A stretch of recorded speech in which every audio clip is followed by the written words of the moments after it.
Hey everyone, and welcome back to White Rabbit. Today on the 23rd of February, we've received a telegram on Discord or a Steam event published from the developers of Hell Let Loose. I say developers because for those of you who don't know, there's a handoff from original devs Black Matter to the new devs Team 17. They have done a nice little job of sending off Dark Matter games in the quote-unquote update, but nothing really more than that, except for what I can see some minor hints to. So yeah, let's discuss this. What do I see? Well, within the area that most of you care about, titled What Can Players Expect from Hell Let Loose This Year, is a few hints. One, it looks like they are acknowledging the fact that no updates have been made by stating, "It might appear that all is quiet on the front lines. We are not missing in action." Over the past few months, we've been busy building a new studio. Now, this explains to me why they've been radio silent, because a brand new studio, as they've called it, is actually a really big deal.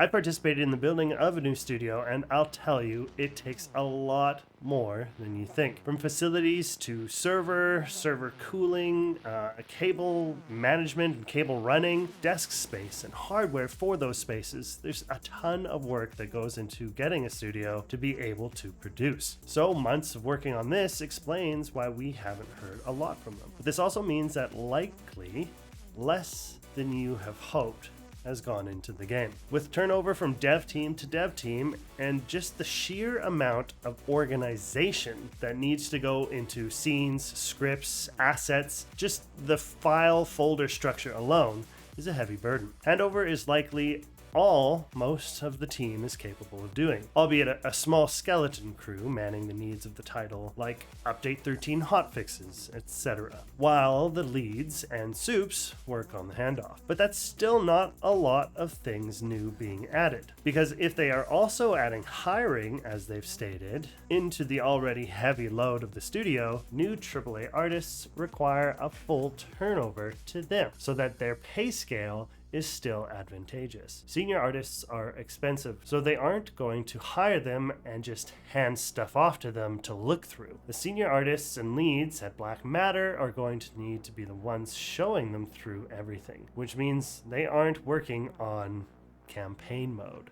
But this is just my educated guess. So now that the handoff is complete, according to the telegram, what are we going to see? Okay, well, I would assume that we're not going to see major updates like Commonwealth until after the halfway mark of this year. And it's too hard to even speculate on the quote campaign mode, because I think that's going to be earliest end of the year or possibly removed from the roadmap. I mean, I hope not, but it really depends on what that mode actually even is. So we still have new maps that will be provided to us, and then likely the night version of those, and some other ones that we haven't seen, which will be nice, but it's not what most of the impatient gamers alike are hoping for. So new maps/levels are hard to say what and when. It's possible that they provide new maps that are not fully ironed out to then hotfix so that they can give something. Not an unrealistic thing to see and fairly common in the industry. New assets like tanks might be seen.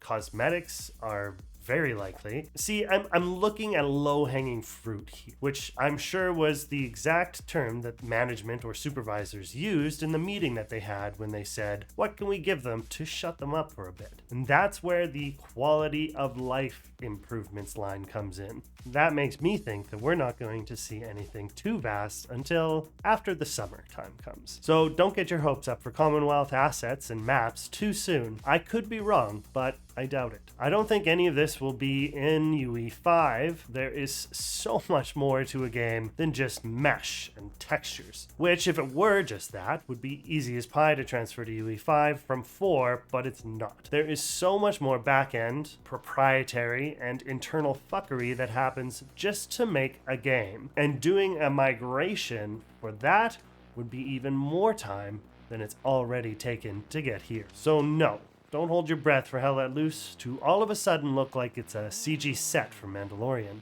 because it's not gonna happen. I think we're going to see some cool stuff, but whatever we do get, I want to remind you to be happy with it. I mentioned that starting a new studio and hiring senior artists and devs is expensive, which means that there's investment and belief. A belief that they are making a great game for people who love playing it. And I'm one of those people, without a doubt. So keep playing the game, keep gaining that experience, and level up those classes. The roadmap, whenever it comes and whatever it says, will be worth it. Well, thanks for watching. This is White Rabbit. Please like, subscribe, and comment what you think will happen with Hell Let Loose over the next few weeks and for 2023. Bye.